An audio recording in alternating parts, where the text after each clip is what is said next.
Hello. Happy Saturday or whatever day in the future it is for you.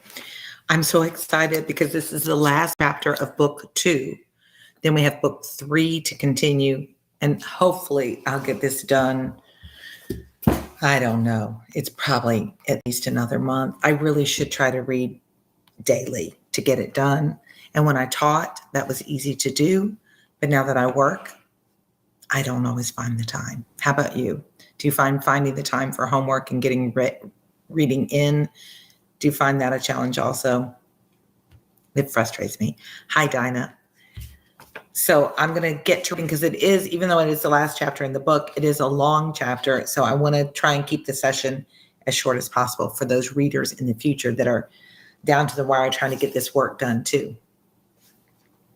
I want to say to you, Dinah, while you're here though, I know I've said it in other places, but I really appreciate the little book angel. She's not really an angel, but I think that's the same company that makes the angels. And it really touched my heart. And I thank you so much for that. I know you've got a full life. How you have time to do the things you do, it just shocks me. All right. Chapter 24, Drawn to the Lodestone Rock. In such risings of fire and risings of sea, the firm earth shaken by the rushes of an angry ocean, which had now no ebb, but was always on the flow, higher and higher, to the terror and wonder of the beholders on the shore, 3 years of tempest were consumed. 3 more birthdays of little Lucy had been woven by the golden thread into the peaceful tissue of the life of her home.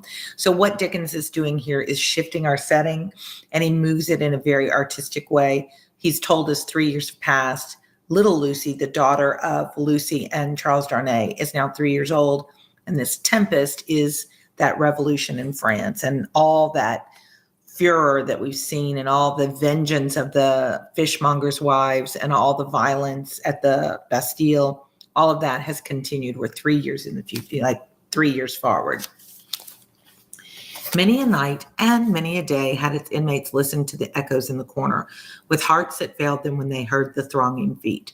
For the footsteps had become to their minds as the footsteps of a people, tumultuous, under a red flag, and with their country declared in danger, changed into wild beasts by terrible enchantment long persisted in.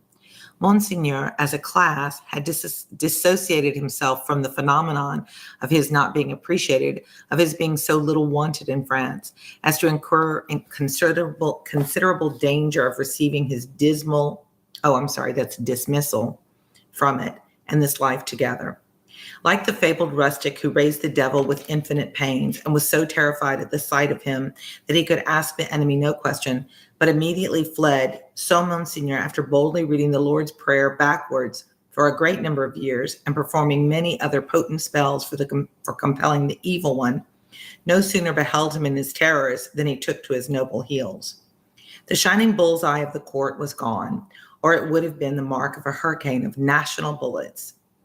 It had never been a good eye to see with, had long had the mote in it. The mote is biblically like this, the mote in your eye, that scripture that talks about don't judge someone for the splinter in their eye when you have a mote, like you have a big log in your eye. So it's a biblical allusion. Had the mote of Lucifer's pride. Sardana Palou's luxury and a mole's blindness, but it had dropped out and was gone. The court, from that exclusive inner circle to its outermost rotten ring of intrigue, corruption, and dissimulation, was all gone together. Royalty was gone, had been besieged in its palace and suspended when the last tidings came over. So we know that the King and Queen of France were held in prison during a lot of the revolution, and they're executed later on in the revolution. It's not all in just that first Bastille Day, the storming of the Bastille. The August of the year 1792 was come, and Monseigneur was by this time scattered far and wide. As was natural, the headquarters and great gathering place of Monseigneur in London was Tellson's Bank. Spirits are supposed to haunt the places where their bodies most resorted. I want to look in our discussion back here in the back, and I have it marked. This discussion of Monseigneur is that metaphorical, like all the nobility and the clergy. I'm trying to see if it discusses Monsignor in reading in depth. Scar. Yeah, it stands for the nobility. I thought that was right because Monsignor originally was a single person. He was that noble, and now he's continued to be referred to as a person. So metaphorically, the Monsignor is, if you studied the fourth estates, the three estates were the nobility, the clergy, and I forget the third estate. The fourth estate is the press. The third estate was just the people, the middle class, the normal people. Dinah, if you're still there, which I don't think you are, maybe I'm just going to Google what are the three estates of the French Revolution. I'm embarrassed that I've forgotten that. French Revolution. There they are. Three estates are the clergy, the nobility, and privileged, like the middle class and privileged minority. So yeah, I was right. But, sometimes you forget what you know and you have to confirm it. So I just kind of wanted to model that to you. So if my memory serves, like 90% of all taxes were paid by that underserved class, where very small percent, the nobility and the clergy, got the benefits of all the taxes, and they didn't have to pay taxes. So this is a lot of what the revolution was really upset. The people in the revolution were really revolting against. And so this reference constantly to the Monsignor is in reference to the noble class. Now, let me go back and see where I was. Here it was. Moreover, it was the spot to which French intelligence was most to be relied upon came quickest. Again, Tellson's was a munificent house and extended great liberality to old customers who had fallen from their high estate. Again, those nobles who had seen the coming storm in time and anticipating plunder or confiscation had made provident remittances to Tellson's were always to be heard of there by their needy brethren, to which must be added that every newcomer from France reported himself and his tidings at Tellson's as a matter of course. So this is just talking about the economic situation. So the rich noblemen who correctly guessed that nobility was going to fail and the revolution was going to be successful, or at least they were in danger of losing their property or their money, sent as much as they could to the care of Tellson's in England to save themselves, to protect themselves, their financial protection. For such variety of reasons, Tellson's was at that time, as to French intelligence, a kind of high exchange. And this was so well known to the public, and the inquiries made there were in consequence so numerous that Tellson's sometimes wrote the latest news out in a line or so and posted it in the bank windows for all who ran through Temple Bar to read. On a steaming, misty morning, Mr. Lorry sat at his desk, and Charles Darnay stood leaning on it, talking with him in a low voice. The penitential den, once set apart for interviews with the House, was now the news exchange and was filled to overflowing. It was in half an hour or so of the time of closing. But although you are the youngest man that ever lived, said Charles Darnay, rather hesitating, I must suggest to you, I understand that I am too old, said Mr. Lorry. Unsettled weather, a long journey, uncertain means of traveling, a disorganized country, a city that may not even be safe for you. My dear Charles, said Mr. Lorry with cheerful confidence, you touch some of the reasons for going, not for my staying away. It is safe enough for me. Nobody will care to interfere with an old fellow of hard upon fourscore when there are so many people there much better worth interfering with. I'm too old. They're clearly discussing whether or not they're going to go to France. And Darnay is intimating that it's not safe for him. He's too old to travel. And Laurie's saying that's a perfect reason for me to go. Nobody's going to bother with this old British man. And Franklin Felipe Fernandez, hello to you too. As for its being a disorganized city, if it were not a disorganized city, there would be no occasion to send somebody from our house here to our house there, who knows the city and business of old and is in Tellson's confidence. I'm the best qualified guy to go. As to the uncertain traveling, the long journey, and the winter weather, if I were not prepared to submit myself to a few inconveniences for the sake of Tellson's after all these years, who ought to be? I wish I were going myself, said Charles Darnay somewhat restlessly, and like one thinking aloud. Indeed, you are a pretty fellow to object and advise, exclaimed Mr. Lorry. You wish you were going yourself, and you a Frenchman born? You are a wise counselor, so he's being sarcastic. He said, you think you should go? You're telling me it's dangerous to go? It's more dangerous for you to go as a Frenchman. My dear Mr. Lorry, it is because I'm a Frenchman born that the thought, which I did not mean to utter here, oops, did I let that thought out loud, has passed through my mind often. One cannot help thinking, having had some sympathy for the miserable people and having abandoned something to them, he spoke here in his former thoughtful manner, that one might be listened to and might have the power to persuade to some restraint. Only last night, after you had left us, when I was talking to Lucy. When you were talking to Lucy? Mr. Lorry repeated. Yes, I wonder you were not ashamed to mention the name of Lucy, wishing you were going to France at this time of day. What kind of husband are you? If you love your wife, why would you even consider going to France? It's so dangerous for nobility right now. And remember, even though Charles Darnay reneged or relinquished all of his property and all of his status, he is still noble born. So he's still noble blood. So people are, he's still going to have the appearance of nobility. People, murderous, vengeful people are not going to stop and say, oh, you changed? You think it's bad? And you're on our side now? They're just going to see someone who's clearly of noble birth and they're going to destroy him. So it's very dangerous for him to go.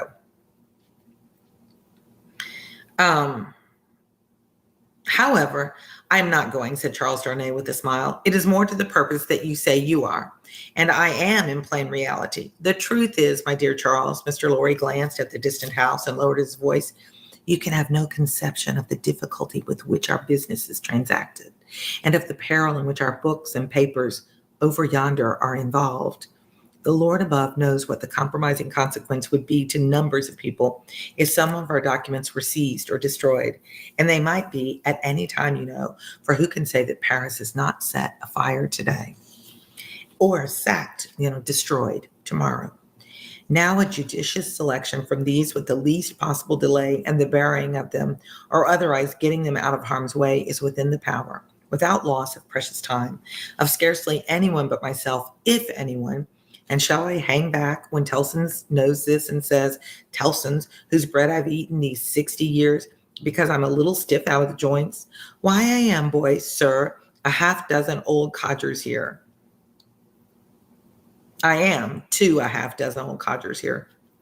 Like, he's justifying why he feels an obligation, a moral obligation to go and protect the interest of all the people who are Tellson's clients. How I admire the gallantry of your youthful spirit, Mr. Lorry. Nonsense, sir. And my dear Charles, said Mr. Lorry, glancing at the house again, you are to remember that getting things out of Paris at this present time, no matter what things, is next to an impossibility. Papers and precious matters were this very day brought to us here. I speak in strict confidence. It is not businesslike to whisper it even to you.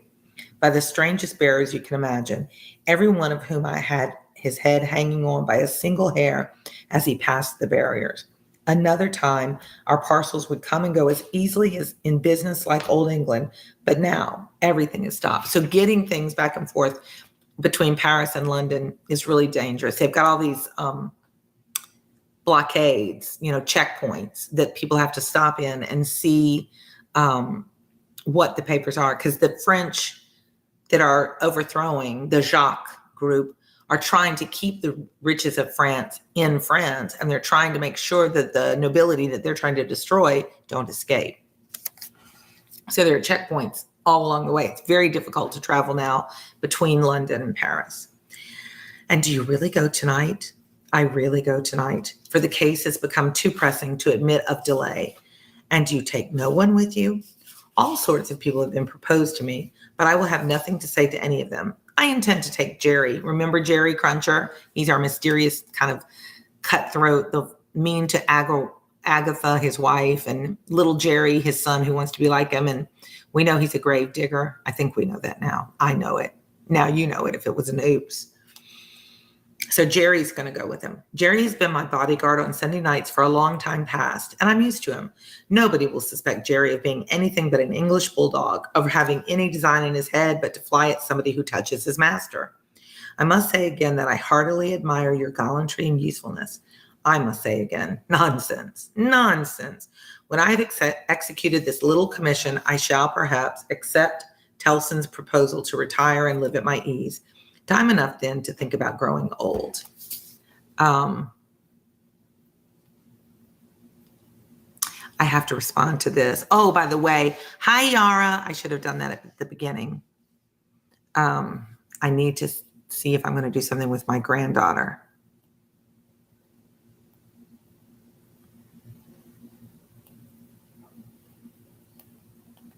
And I don't know how you students can look like you're listening in class and text. You see what I'm doing? I'm like staring at my phone, texting.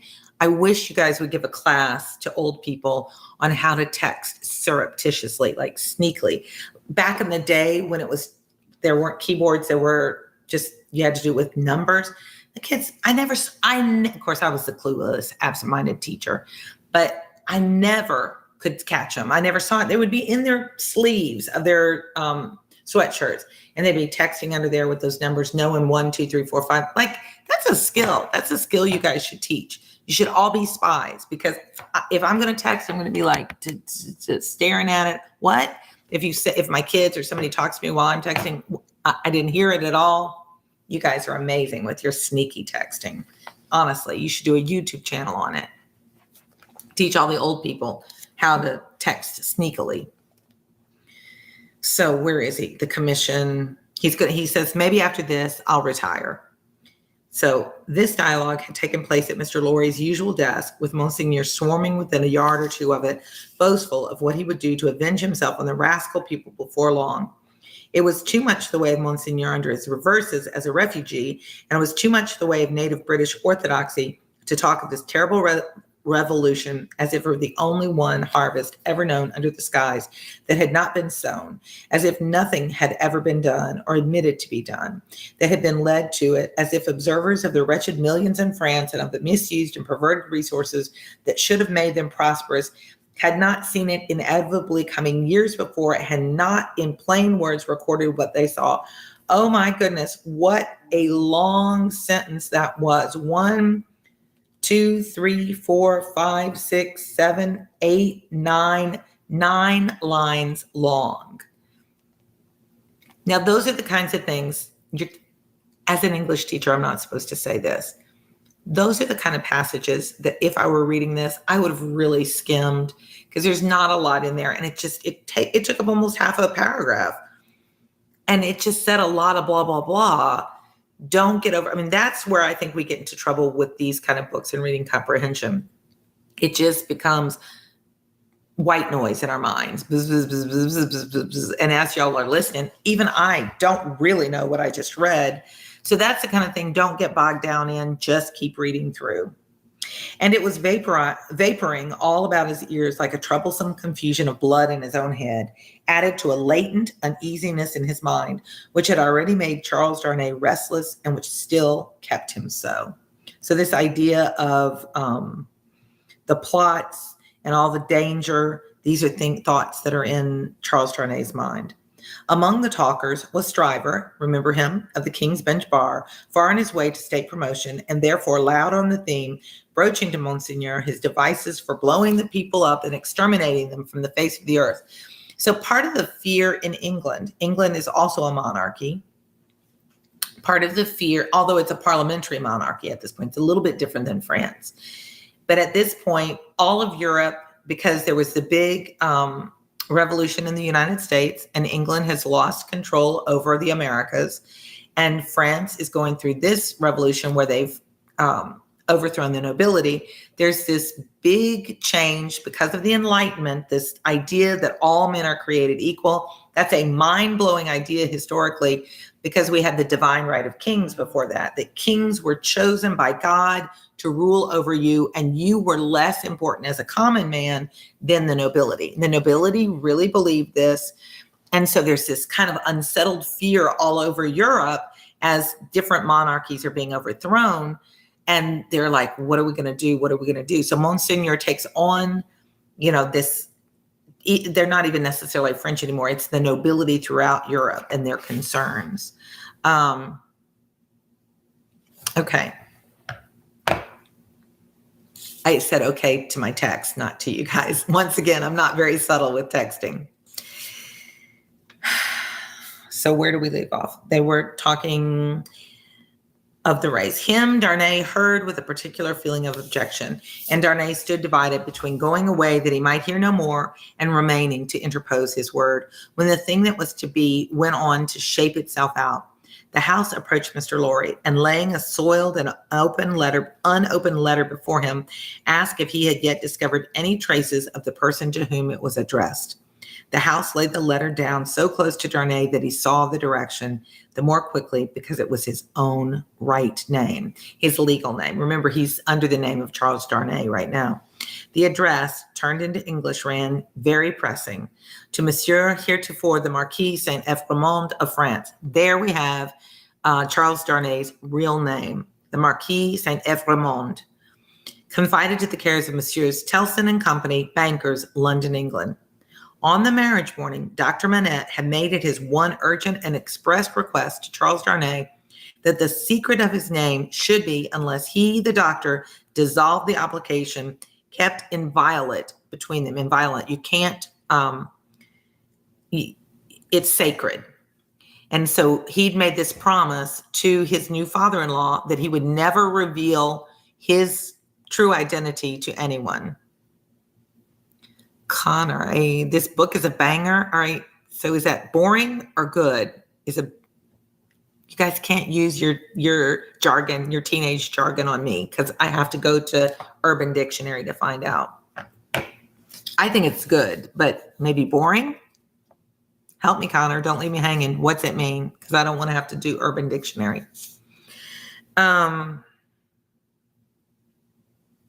So he's sitting there looking, that's a letter about me. Gets me hype on, baby. Okay. That's still teen talk. That means this book gets me excited. I like it. It's great. I love this book. I hope we're in a meeting of the minds, Connor. You guys have to remember how old I am, and I don't teach in high school anymore, so I don't hear it anymore. So I don't know. I'm just around old people all the time now. And I'm not watching Love Island. So how do I know what's the end thing? So he's seen something that's about him that even Mr. Lorry doesn't know. And he said, So he makes a promise. No, said Mr. Lorry in reply to the house. I have referred it, I think, to everybody now here, and no one can tell me where this gentleman is to be found. So they bring this paper. We're looking for somebody by this name. And Mr. Lorry says, I've given it to everybody I know. It keeps coming back to me. I don't know who this is. The hands of the clock verging upon the hour of closing the bank, there was a general set of the current of talkers past Mr. Lorry's desk. He held the letter out inquiringly, and Monsignor looked at it in the person of this plotting and indignant refugee. And Monsignor looked at that in the person of that plotting and indignant refugee. That's not my mistake. It's written there twice. And this, that, and the other all had something disparaging to say in French or in English concerning the Marquis who was not to be found. Nephew, I believe, but in any case, degenerate successor of the polished Marquis who was murdered, said one. Happy to say, I never knew him. A craven who abandoned his post, said another. This Monsignor had been out of Paris, legs uppermost and half suffocated in a load of hay some years ago. So there's rumors about who this Evremond is, but nobody knows of him. They think they speak badly of him, a coward that left his noble post, has hidden out. Nobody knows who he is. Infected with the new doctrines, said a third, eyeing the direction, meaning he supports the revolution, eyeing the direction through his glass in passing, set himself in opposition to the last Marquis, abandoned the estates when he inherited them, and left them to the ruffian herd. They will recompense him now. They'll pay him back, I hope, as he deserves. So the Telson's Bank people think badly of Evremond because they see him as a traitor to their own nobility. Hey, cried the blatant Stryver. Did he, though? Is that the sort of fellow? Let us look at his infamous name. Damn the fellow. And I love how in the olden days, and this is published the same way. Let me show you. If you should be reading along. But in my book, can you see it? Here. It's D blank Blake N. So that word damn was so offensive that they took it out. Is that censorship? What do you think about that? Now your books have everything, the F word, all kinds of language. I mean, they're just blown up with it. What do you think? What do you think? Why do you think Dickens put it in there but blanked it out? What do you think he's saying about that? I'd love for you to comment below, but make sure you say when Dickens deletes all the letters of the cuss word or the swear word, he's saying, if you just say he didn't like it, 2 years later when you write that, I won't remember I asked this question. Darnay, unable to restrain himself any longer, touched Mr. Stryver on the shoulder and said, I know the fellow. Do you, by Jupiter, said Stryver. I am sorry for it. Why? Why, Mr. Darnay? Do you hear what he did? Don't ask why in these times. But I do ask why. Then I tell you again, Mr. Darnay, I am sorry for it. I am sorry to hear you putting any such extraordinary questions. Here is a fellow who, infected by the most pestilent and blasphemous code of deviltry that ever was known, abandoned his property to the vilest scum of the earth that ever did murder by wholesome. And you ask me why I'm sorry that a man who instructs youth knows him? You ask me why I'm upset, you teacher, that you know this guy, that you claim to know this guy. This guy is a traitor. He's the worst of the worst. He betrayed his people. He left behind his name. He hid his identity. He's a terrible person. And Stryver's saying all that to the actual person he's insulting, right? What would you do if somebody's really insulting you, but they don't know it's you? Mindful of the secret, Darnay with great difficulty checked himself. You see, he's like, oh, I want to go after you, but he's got a promise to his father-in-law. You may not understand the gentleman, is his answer. I understand how to put you in a corner, Mr. Darnay, said Bully Stryver, and I'll do it. That this fellow is a gentleman, I don't understand him. You may tell him so with my compliments. You may also tell him from me that after abandoning his worldly goods and position to this butcherly mob, I wonder he is not at the head of them. But no, gentlemen, said Stryver, looking all around and snapping his fingers. I know something of human nature, and I tell you that you'll never find a fellow like this fellow, trusting himself to the mercies of such precious protégés, students. No, gentlemen, he'll always show him a clean pair of heels very early in the scuffle and sneaky away. Like he can't be a good guy. Anybody like this, we can't trust him. With those words and a final snap of his fingers, Mr. Stryver shouldered himself into Fleet Street amidst the general approbation of his hearers. Mr. Lorry and Charles Darnay were left alone at the desk in the general departure from the bank. Will you take charge of the letter? Said Mr. Lorry. You know where to deliver it. I do. Will you undertake to explain that we suppose it to have been addressed here on the chance of our knowing where to forward it and that it has been here for some time? I will do so. Now that's important. It's been here for some time. It's not going to be, it's going to be an important matter, but it may either be too late or it's like needs immediate attention because it's taken so long to find the owner of the letter. Ashutashbat, thank you for everything you do. Help me learn a lot about English literature. Welcome and thank you for that kind thought. What level of English are you in? High school English, university English? Where are you studying English literature? Like at what level? And if you want to share where in the world, I love to know that too. So I will do so. Do you start for Paris from here? From here at 8. I will come back to see you off. So he's going to go on his trip from Tellson's Bank at 8 o'clock. A little foreshadowing there, just be aware. Very well, very ill at ease with himself and with Stryver and most other men, Darnay made the best of his way into the quiet of the temple, opened the letter, and read it. These were the contents. So now we've got the actual letter written here. You can see it's addressed and it's set in the book as a letter. Are you studying literature there at University of Texas?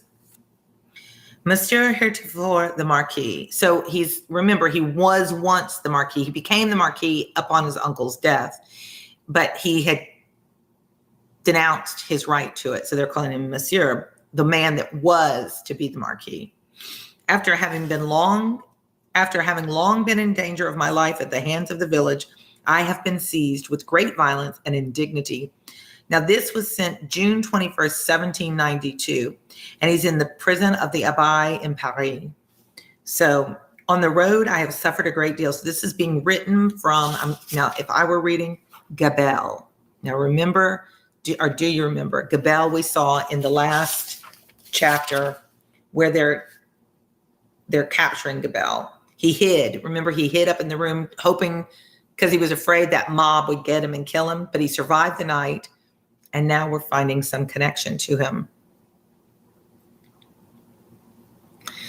That is really good to know. He says he's studying civil engineering. This is very much like my father, my own father. He's a chemical engineer and studied, mechanics and mathematics and engineering all his life. And that's what he did. But he is the most well-read person I've ever seen. And it's for the same reason. He wants to seek knowledge and have a better understanding of humanity in the world. So good for you. I'm glad you're doing it. So Gabelle is who's writing this letter. After having been long in danger of my life at the hands of the village, I have been seized with great violence and indignity and brought a long journey on foot to Paris. On the road, I have suffered a great deal, nor is that all. My house has been destroyed, razed to the ground. Like, when razed, raised means like taken, broken down, and made back to, if there was a building, it's taken all the way down to the ground again. The crime for which I'm in prison, Monsieur heretofore the Marquis, and for which I shall be summoned before the tribunal and shall lose my life without your generous help, is, they tell me, treason against the majesty of the people, in that I have acted against them for an immigrant. It is in vain I represent that I have acted for them and not against, according to your commands. It is in vain I represent that before the sequestration of immigrant property, I had remitted the imposts they had ceased to pay, that I had collected no rent, that I had had recourse to no process. The only response is that I have acted for an immigrant. And where is that immigrant? All right, so what he's saying is, as the estate chief of Darnay has given Gabelle instructions: don't collect taxes, don't help the nobility, protect the local people.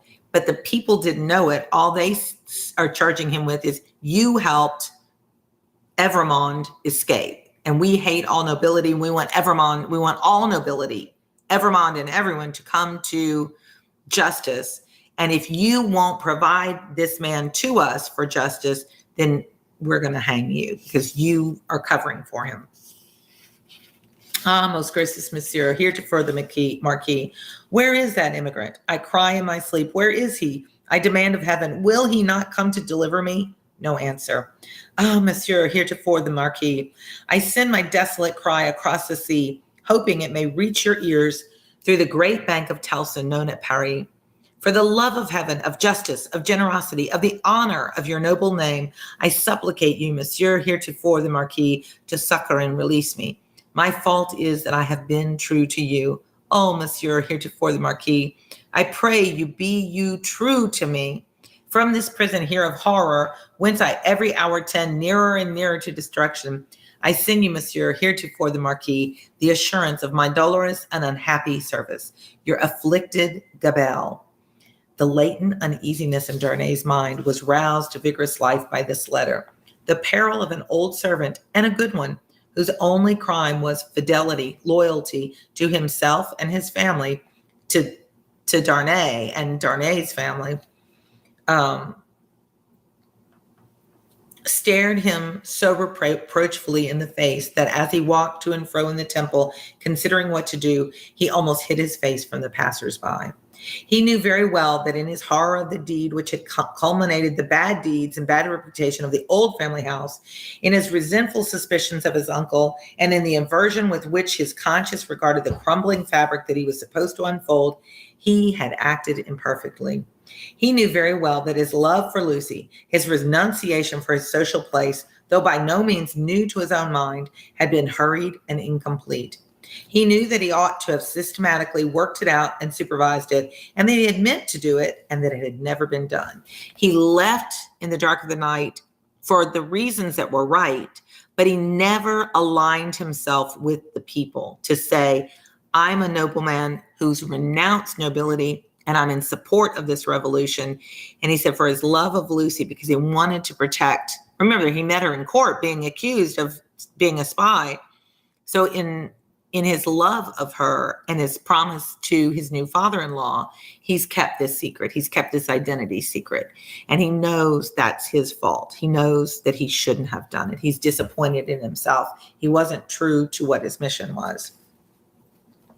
The happiness of his own chosen English home, the necessity of being always actively employed, the swift changes and troubles of the time which had followed one another so fast that the events of this week annihilated the immature plans of last week, and the events of the week following made all new again.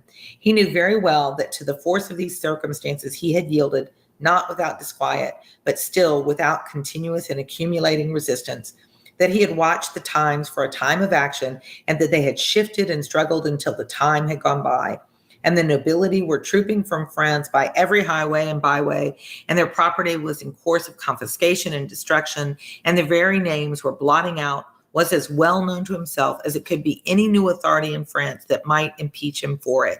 If he had told earlier it was unusual, now people are saying the same. They're leaving the same way he left, but not for the same reasons. They're leaving to protect themselves and save their money and their property. And so he thinks nobody's going to believe me at this point. But he had oppressed no man. He had imprisoned no man. He was so far from having harshly exacted payment of his dues that he had relinquished them of his own will, thrown himself on a world with no favor in it, won his own private place there, and earned his own bread. Monsieur Gabelle had held the impoverished and involved estate on written instructions to spare the people, to give them what little there was to give, such fuel as the heavy creditors would let them have in the winter, and such produce as could be saved from the same grip in the summer. And no doubt he had put the fact in plea and proof for his own safety that it could not but appear now.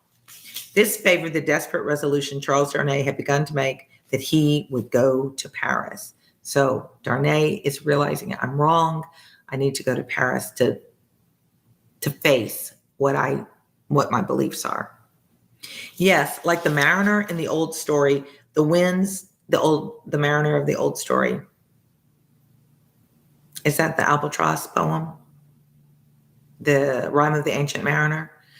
We study that when we study Frankenstein. It's Frankenstein that's with the Rime of the Ancient Mariner, I think. Check that out for me, those of you that check up on me. Dinah, when you listen to this later, you can look into the Rime of the Ancient Mariner. But I think that's a literary allusion there.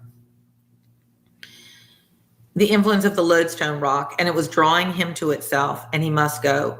Everything that arose before his mind drifted him on faster and faster, more and more steadily, to the terrible attraction. His latent uneasiness had been that bad aims were being worked out in his own unhappy land by bad instruments, and that he could not fail to know that he was better than they, was not there, trying to do something to stay bloodshed and assert the claims of mercy and humanity.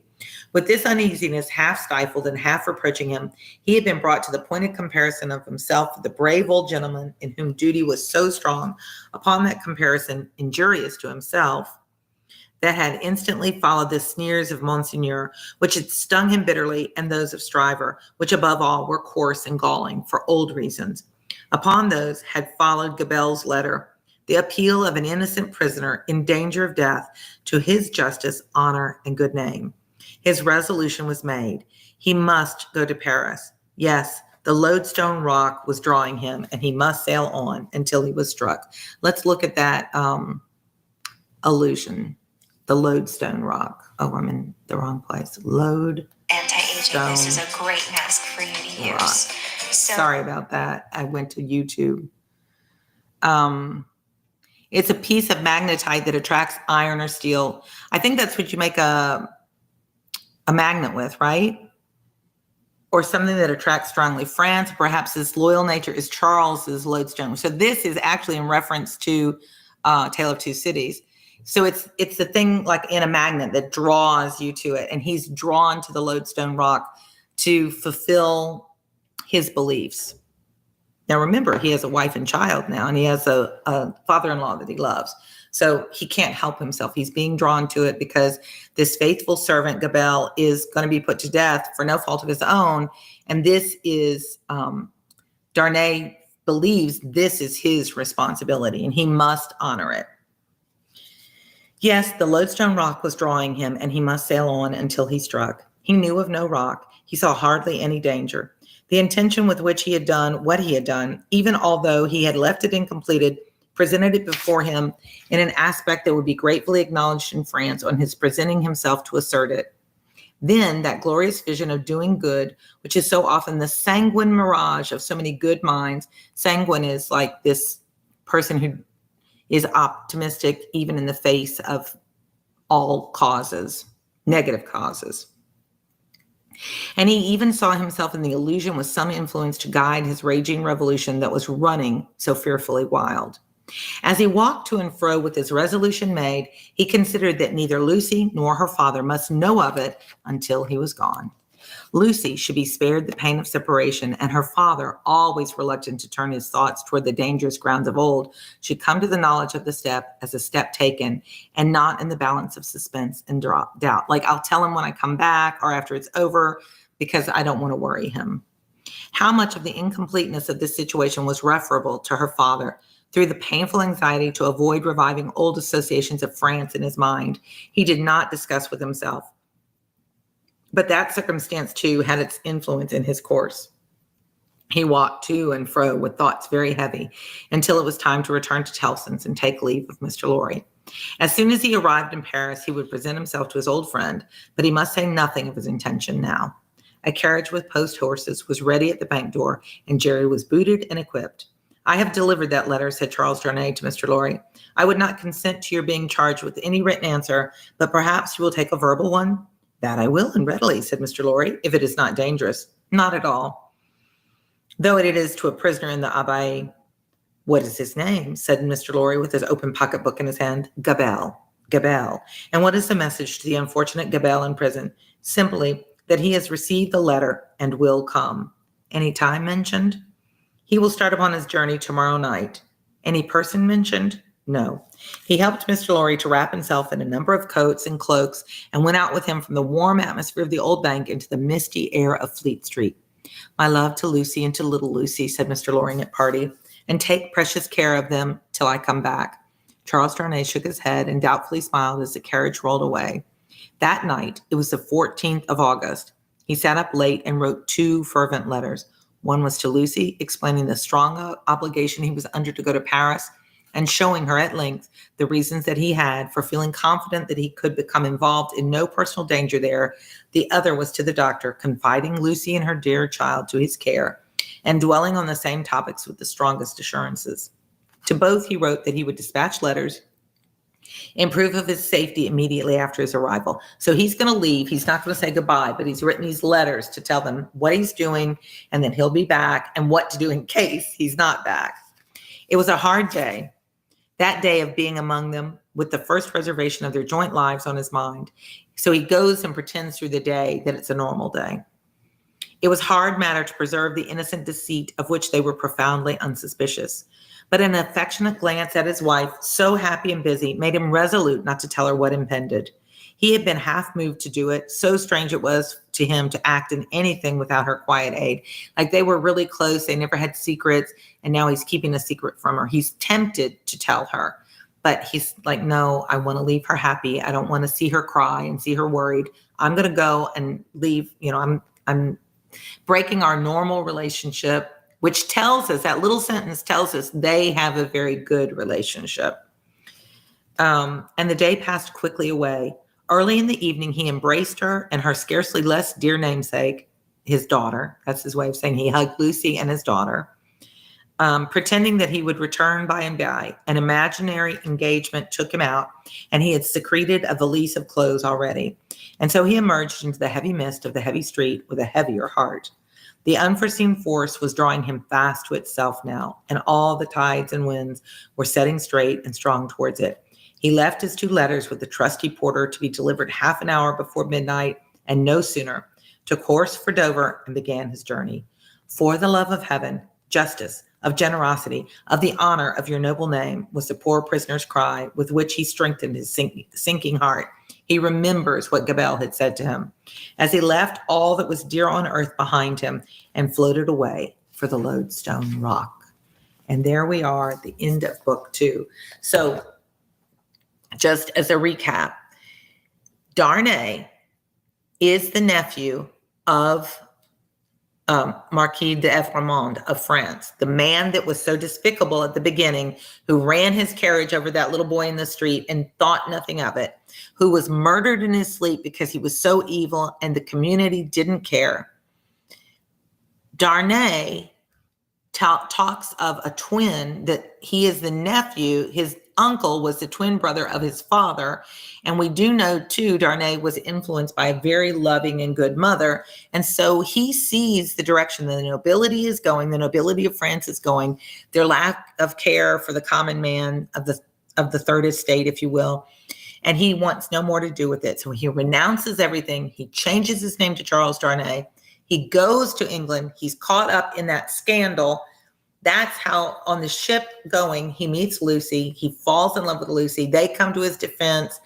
He's only found not guilty because Stryver, I want to say, no, not Stryver.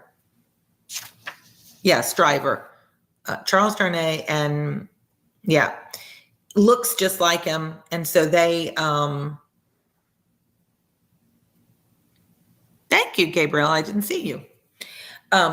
They look so much alike that he's found innocent. And that's really important, how much they look alike.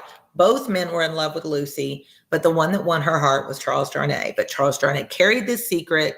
He reveals the secret to Dr. Manette, who is unsettled by it because there's a lot more, but I can't tell you yet. There's a lot more to the story and the connection. And so now Darnay, who was formerly Evremond, has been contacted by his faithful servant who's about to be beheaded because of Gabelle's protection of Darnay.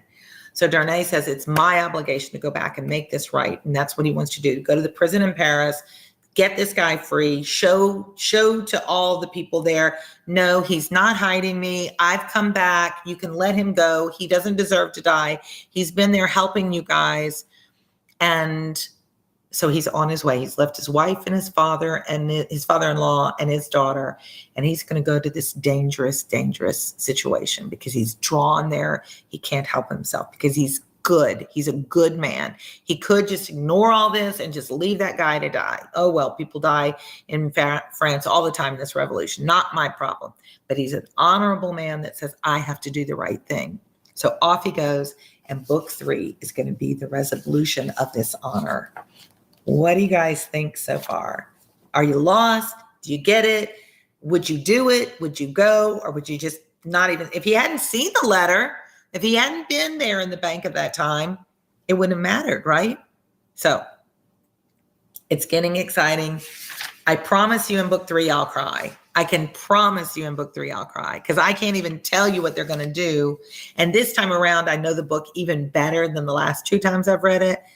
I'll cry for sure. So if you haven't subscribed, subscribe, ring the bell so you know when I'm going live to read. It has just taken me so long to finish reading this book. And with that in mind, I'm going to tell you, I'm already thinking ahead to my next book. Oh, there I've been annotating it.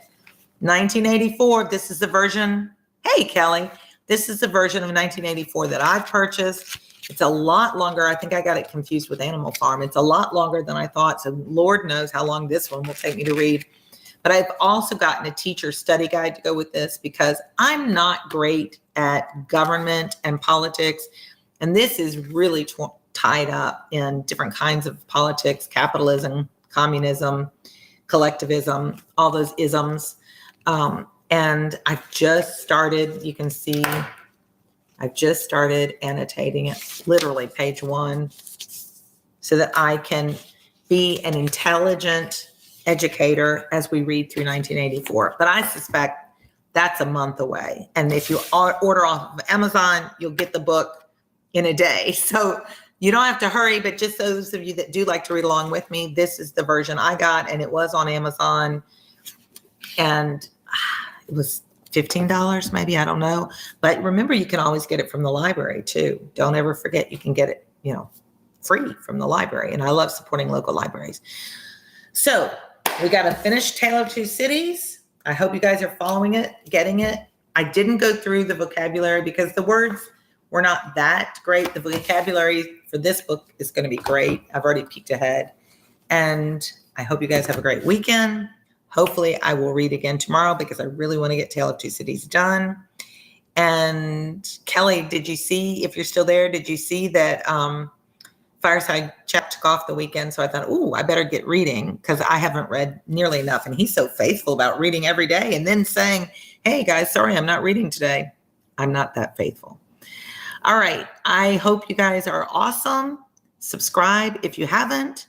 And I will read to you next time. See ya.